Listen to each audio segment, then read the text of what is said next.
All right, so we're back at Into the Abyss. We're going to talk about a couple of series that we've really enjoyed lately. The big talk of the town on Netflix was season 2 of The Haunting. Obviously, season 1 by Mike Flanagan was The Haunting of Hill House, which was just I've already seen it twice, and now I kind of want to watch it a third time. It was just a masterpiece, The Haunting of Hill House. It was a complete retelling of the story. And somehow managed to work in everything from the novel, but in different ways. And it was just, to me, even with well, some people were kind of complained that the ending of The Haunting of Hill House, the series, was overly sentimental. I'm sorry, they earned it. They earned it. I feel like all the darkness they plotted through in that series, they earned it. Mm-hmm. So, of course, everyone was looking forward to the next Haunting. Well, I think also when you go to a longer story, a longer format like that, like a series compared to a novel, you kind of need something at the there. End. Yeah, right. That's something I often tell people when talking about horror fiction is the shorter the work, the easier it is to just kill everybody at the end. Who cares? Or leave them in despair. Yeah. A short story is not meant to necessarily have closure, not necessarily. But when you commit 8 hours, 9 hours to either reading a novel or watching a series, you need something at the end. It doesn't have to necessarily be positive, but you need something tangible at the end you can come away with. Yep. So everyone, of course, was looking forward to the next series, which was a retelling of 3 different Henry James stories. The Turn of the Screw, Daisy Miller, I think, and The Jolly Corner. And it's called The Haunting of Bly Manor. And everyone was really looking forward to it, to the next installment. I especially was looking forward to it because as much as I like certain seasons of American Horror Story, I like what Mike Flanagan is doing. I'm not going to say he's taking a more literary, because that sounds like I'm being hoity-toity and things like that. But American Horror Story is very honestly looking at more graphic horror tropes, which is great. There's been a lot of great seasons for that. But I hope that Flanagan continues, because he is looking at a series that is more built on atmosphere and internal turmoil, and I think it's a nice... I don't think it's better than American Horror Story. I think it's a nice counterpoint to a horror story. Why don't you lead off with your thoughts about Bly, and we'll see where I feel, where I land as far as that. Well, I will say, just judging based on the Facebook feed in the week after Bly Manor dropped, it was mixed reactions by horror fans. There weren't a lot of middling opinions. There were a lot of loved it and WTF. And I wasn't really surprised with the people that were kind of dropping those various opinions. The people who loved it were the kind of people that I kind of expected to love it, because they write this out. I mean, one example I'll give, I don't think it's giving anything away, but from her personal feed, but Mercedes Yardley. She loved it. I saw positive comments from her on it, and she writes that kind of poetic, dancing story with horror. So I'm not surprised that she loved it, and to be honest, I'm not surprised some horror fans hated it. Right. It is going to be divisive. It throws a lot of storytelling patterns out. It's funny, we keep going back to tropes, but we also know that this is going to be an individual video. So if you want to go back and watch our tropes video, or if Kevin hasn't posted yet, eventually watch our tropes video. Who knows? At some point, who knows? Who knows? It throws tropes out the window, to be honest. It takes several Henry James stories and retells them. I love this. I love what they're doing. I have kind of a mixed reaction on it, and I don't want to go into too deep. I maybe I'll wait till Kevin speaks a little bit on some of the things that I'm catch my attention as a negative. But I do overall love what's being done. A lot of times I'm watching it, I'm not sitting there thinking this is great. I'm appreciating that they're taking a new approach to familiar stories, and I think they're doing a great job of that. I just don't know. I don't know. It's hard to classify the story because they're breaking so many familiar patterns. It's really hard for me to compare it to other horror properties and say it did this differently. It's more of I I do know what they're doing, and it goes way, way back. But I want to give Kevin a chance to talk out first. I'll wait till we come back on that. But overall, I'm very satisfied. I'm very happy with what's being done. I do recommend it. I 100% recommend you watch it. I understand people who are a little bit critical to say I don't love it. I know it's not going to be for everyone, but what I would say is everyone give it a try. Maybe even people who aren't 100% on horror, not horror fans, because it's not always there. What you need to know going into it, it is more of a drama with flashes of horror through there, but 90% of the story is on the character drama that's going on, and that was the case for Haunting of the Hill House, or whatever the first series it was, season 1 was. I would say it's even more so for Bly Manor. These are character stories told in a very unexpected order. You don't. It's not. And it's especially true for some spoilers here. Bly Manor itself is not told in a chronological order because that's part of the story where it messes with time. It's non-linear. Yes, thank you. But even outside of that, just the storytelling approach is non-linear as well. It does its own thing. It marches to its own drum. It's very satisfying in the end, but it is a character story more than a horror story, and I think that's why it throws off some people, and some people love it. But I'm going to throw it over to you, Kevin. So, here's my take. The Haunting of Hill House was a horror story. The Haunting of Bly Manor is a gothic romance. Mm-hmm. And I think that I can be honest in saying that I liked The Haunting of Hill House better. Like The Haunting of Hill House, I was like, I am going to binge this. Don't anybody talk to me. I don't care if the house is burning down. I have to finish it. Mm-hmm. The Haunting of Bly Manor, I immensely enjoyed. I appreciated it. I didn't have that same binge ability where I've got to find out what's going to happen. Sometimes I went like a week between episodes, so I was okay with that. That having been said, again, like I said, if Mike and I've got my opinions about Mike Flanagan, like he's actually paying attention to our YouTube channel. I've got my opinions about what property he should look at next. But if he's offering a series as kind of a counter to the Haunting or the American Horror Story, different takes on hauntings are going, like I said, the gothic romance. Even if you read The Turn of the Screw, if you read the Haunting of Hill House, nice job. I gotta push through on mine. We're now going to be calling Alcoholics Anonymous for Tom McDonough, but that's okay. Possibly the Poison Control Center. I'm getting close. Luckily, we have a stomach pump here on hand. If you read The Haunting of Hill House by Shirley Jackson, it's not a scare fest, but it certainly has got more disturbing moments in it than Turn of the Screw. Yes. Turn of the Screw is it's a gothic romance, and that's what the series was. And I think people who are like there were some moments in The Haunting of Hill House where they had some really, really, really super jarring moments where I was like, ah! And I think that people who really loved that about The Haunting of Hill House was coming to The Haunting of Bly Manor expecting the same thing. Agreed. And it was not. Yes. And the fact that people who were kind of on it, that I saw, I mean, I'm only going based on my Facebook feed, they were watching it within a day or two after release. So you know that they were eager and waiting for season 2. It was so well done. The one thing I'm impressed with Mike Flanagan. So he of course did Dr. Sleep. He did The Haunting of Hill House. I feel like he's done other things that I've seen, but I can't remember. Yep. He only really came to my attention with The Haunting of Hill House and Dr. Sleep. He is really able to capture the heart of people, and he's also, I feel like, a master at characterization. I'm going to forget his name, and I don't care. I'm not going to take time to look it up.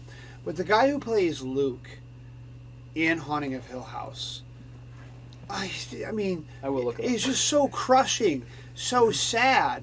So he starts off The Haunting of Bly Manor as Peter Quint, who, as we know from the Turn of the Screw, he's the kind of the deviant that we suspect might have been abusing the boy. Oliver Jackson Cohen. He starts off The Haunting of Bly Manor, and you're like, wow, he's a real jerk. But no, there's still a human side to this guy. And I think Mike Flanagan really excels it's showing us. Also, one thing about Bly Manor that I again appreciated, but did not make it as bingeable. There was a lot there with how the ghosts in the Haunting of Hill House had a difficult time holding on to their linear consciousness. So because of that, we have one episode that's nothing but a gigantic time loop. Yeah. Now I appreciate that. I think it's really, really well done. What it reminds me a lot of, there's a novel by T.M. Wright called is it The Ghosts of Manhattan? Why can't I remember this? I don't know. Anyway, T.M. Wright's ghosts were very often, portrayed as that, as these confused. They were tangible, they were physical, but they were very confused because they weren't really part of this. So he did a lot of that, and I think that I appreciated it. I really liked it. It was well written, but it wasn't bingeable. Like after watching that one episode that was nothing but a big time loop, you weren't really ready to go to the next episode. You were like, oh, that's awesome. I'm kind of exhausted, So I still think it was really well done, though. Yeah. Yeah. And I wanted to give you a chance to speak in. That's exactly what came to mind. It's gothic romance. Flashing back, going back into history, mentioned Edgar Allan Poe. A lot of what we think of as horror today starts with Edgar Allan Poe. He kind of set things in motion. He's not the only one, but he's the most well-known. An American horror. Anyway. Yep, an American horror. And he's the one that's the most well-known. He's the most well-known. There are other people. That mid-19th century, there was a transition, and by the time you hit the late 19th century, we talked about Dracula and Bram Stoker, the patterns of modern horror set into place. That transition was set in place in the mid-19th century. You go back a little bit farther to the era of Mary Shelley, and even further to like the Monk and stuff like that. Then you're going back squarely into gothic romance. At one point, the Mysteries of Udolpho and the Castle of Otranto. Castle of Otranto, yep. And so that area is the romanticism, the romantic era, which was a reaction to. They called them the Dark Romantics. Dark Romantics, and it was a reaction to. The Enlightenment. Enlightenment, yes. The Age of Reason. Yep, the Age of Reason. Sorry, I'm a bottle in, so I'm trying to remember. But yes, that's exactly what it is. So it was a reaction to saying, we're done dealing with just having life being all up in your head. What about the heart? And so it was. And not only that, but what about the supernatural? What about the unknown? Yes, what about things we don't know? So let's outpour the heart and let's get deep. And characters are overly emotional. But the two genres that came out of that are romance and horror. I mean, romance has been around forever as romantic fiction from the romantic period was not Harlequin romance. Yeah. Like, for example, my 12 AP class, we're currently reading The Scarlet Letter. And again, Hawthorne was considered one of the dark romantics. Yes. Where really a lot of the stuff that he wrote was the early forerunner. He and Edgar Allan Poe were contemporaries. They're both dark romantics, when they were writing that stuff. And then over in England, you got the folks doing their gothic stuff over there. Yep. So the interesting thing is, surprise, surprise, the two genres that came out as sisters, so to speak, are romance and horror. Yep. And they came from the same origin. For example, Jane Eyre. Jane Eyre is a romance novel, example. Except it's got a lonely governess who's going out to take care of this widower's kids, and she thinks there's a ghost haunting around the house until we find out. It feels like Jane Austen until there's until we find out the ghost is really just the man's crazy wife who he's locked in an attic. Yeah. That's where they kind of split, where the horror fiction goes this way and the gothic romantic trappings go that way. So when a lot of people... Tom, do I say something? I'd like to jump in here. Yeah, go ahead. Okay. Go ahead. I have not heard from You've been quiet for a while. You have Yes. But you brought up the whole concept of the Enlightenment, and yes, this is actually part of my domain, if As you a history will. teacher? So. Exactly. History guy. If you think about it, Enlightenment, 1600s into the 1700s, questioning the powers to be, pushing for civil liberties and individual rights. Maybe that was actually perfect in terms of coming up with new ideas, new stories, because it really is going to be the future. I mean, it's going to be the death of the old world and the beginning of the new one, even though you're looking at 100 or so years before it becomes much more modern. So I find that quite interesting. You have to deal with those who are reacting to Voltaire, Rousseau. Yep. I hope my students are watching. I haven't They're forgotten not. them. They're not. Montesquieu. Well, Olivia Ortega's watching. She's the only one. Well, Olivia, I hope you remember then, sweetheart.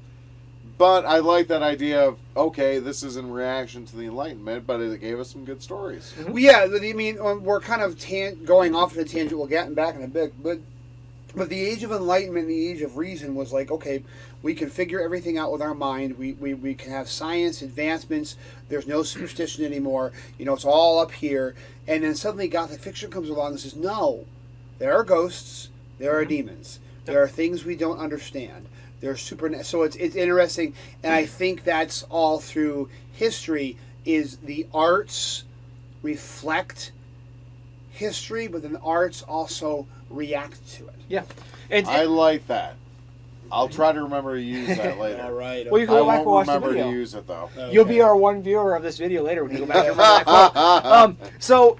So when I was watching, and I literally had this thought as I'm watching Bly Manor, is this is not what people think of with Gothic horror. When people think Gothic horror, they think of the stories and the patterns that were set in the late 19th century that are very familiar to us, that are very close to what we do with ghost stories today. This was not Gothic horror. This was Gothic romance, which was the predecessor to Gothic horror. This is early 19th century. This is the Mary Shelley era. This is that in late 18th century, that outpouring of the emotions. Bly Manor feels more like that, and the story itself, the structure of the story, not the science fiction-ish type playing with time, but the way the characters react, the ghost, impressions that are there, the emotional focus of the storytelling feels very much more like Gothic romance. And I don't know how many. I think a lot of modern horror fans don't appreciate, or for good reason, that type of origin of horror. It is the great grandmother of modern horror. The great grandmother. Like Yes, I said that. and I can't Great grandmother. I can't fault them for not liking it. It is much more slower. It's not the kind of story they're familiar with. If you're looking for what you think, if you came out of like an 80s slasher background, it may not be satisfying. But when I was watching Bly Manor, I'm like, this is Gothic romance. This is what this story is, and that's not going to be for everybody. Okay, so do you have any other series you guys want to talk about? No, I think we covered a lot there. Okay, so I have got actually 3 series. Now We're not done? No, I thought we were done. No, I had something I was going to cover. Take another drink. It's only for Mike Flanagan's next project. I think, Mike, if you're listening, which I know you're not, I think he really needs to do a series. If he really wants to blow the doors off this thing, he needs to do a reimagining of Hell House by Richard Matheson. You read Hell House? Yeah, I have. That needs to be done. Hell House is like Haunting of Hill House, except like on meth. So, Yeah. like I don't know. I can see it. Yeah, I can see it. I don't know. I don't know if that's where I would throw my cards. Because Hell House is more about it is Haunting a Hill House on meth, but he's very, very focused on character story. Oh, actually, I'll mention this here before we. But move I on. think but the thing that makes Hell House good though is there's still characterization there.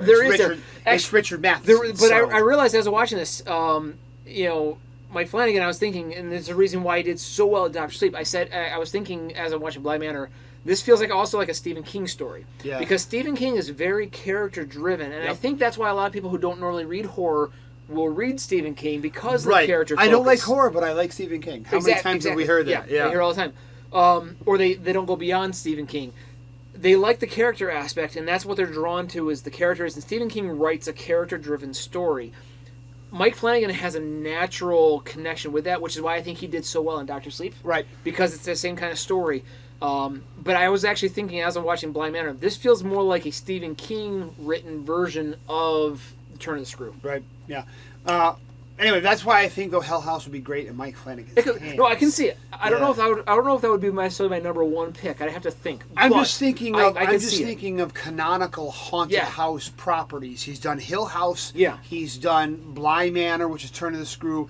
The other one that's always on horror people's lips is Hell House. So, Yeah, I can okay. see House. I can see House. So here's my 3 series, and they're kind of all on the same property, and only seems fair. We talked about we talked about the Haunting series being a counterpoint to American Horror Story.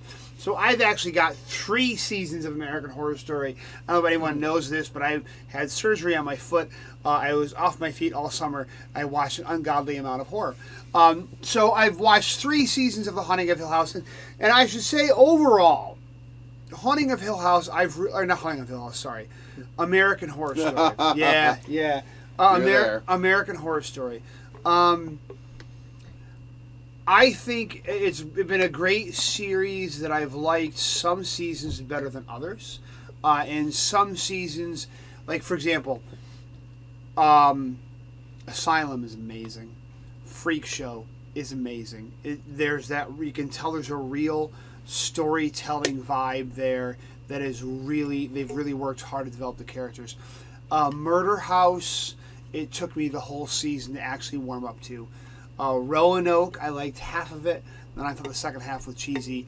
Could not watch Cult. I'm sorry, as much as I don't really like Trump myself, you can't make a successful TV series on how much you hate Trump. It just can't be done. It was no good. Apocalypse, I got three seasons, 3 episodes in, and but the ones that I watched, the first one I watched over the summer was American Horror Story Hotel. I have my reservations. Lady Gaga. Reservation at a hotel. I didn't even do that on purpose. I had my reservations. Lady Gaga, can she really act? Come on. But no, Hotel is a good, solid season. You know, again, the idea of this hotel, it's got this haunted history.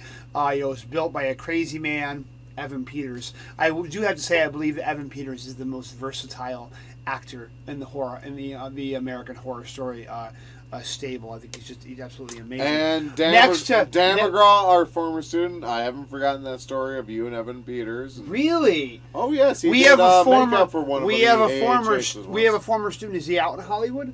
No, he's down in. I think he's still in Annapolis. But he's involved in the horror scene, Yes. so it's pretty cool. I think my favorite 2 characters. Well, no, I'm sorry. Kathy Bates is amazing. Always amazing. Oh, she always is. Evan Peters is amazing, and Sarah Paulson is amazing. But yeah, Hotel is a great story. I was thrown off by it because everyone kept telling me, "Oh, there's the blood orgy with Lady Gaga." I'm like, blood orgy, Lady Gaga? No, thank you. You get past the blood orgy with Lady Gaga, it's actually a really pretty solid story with some interesting twists. So I recently tried to watch Coven. I stopped watching with 2 episodes left to go. I don't Ooh, really. that's even worse than stopping after 2 episodes. I was enjoying it. Jessica Lange is another American Horror Story alum who's absolutely amazing. But it got to a point where, there was so much treachery and infighting and stupid stuff where I was just like, I'm sorry, I stopped with 2 episodes left to go. The human drama overrode the horror aspect. And when it wasn't even good human drama, though, it was very like, why you just did that so we can have a twist. Like there's twists that again, I'm no expert, but there are as a viewer and a reader, there are twists that develop naturally from the story, and then there are twists just so we can have that, "Oh, she didn't" moment. And there was too many of those in Coven where I was like, I'm done. Now, American Horror Story 1984. Really, really, really fun series. It definitely a riff on the whole slasher, summer camp, you have sex, you die, genre. Short shorts, tube socks. It was really, really great. The idea that there's this camp that's been eternally cursed, and it was just really, really good about this. It was generational. Yes, it was 1984, but we have flashbacks to an earlier camp in 1953 than we have in modern times. And the best, my private opinion, is the best American horror stories are the one that delivers the emotional catharsis at the end. Asylum does it, Freak Show does it, and 1984 really, really does it. So really, really enjoyed American Horror Story 1984. So is 1984 like the peak of 1980s culture? Because you've also got Wonder Woman 1984 coming out. It guess was so. Reagan I guess got so. through his first term, and he would be reelected a Jazzercise, second. the It socks, was, to full be body honest, it leotards. was the height of the 1980s. So there we have it. 1984 is the official peak of 1980s. There you go. Yeah.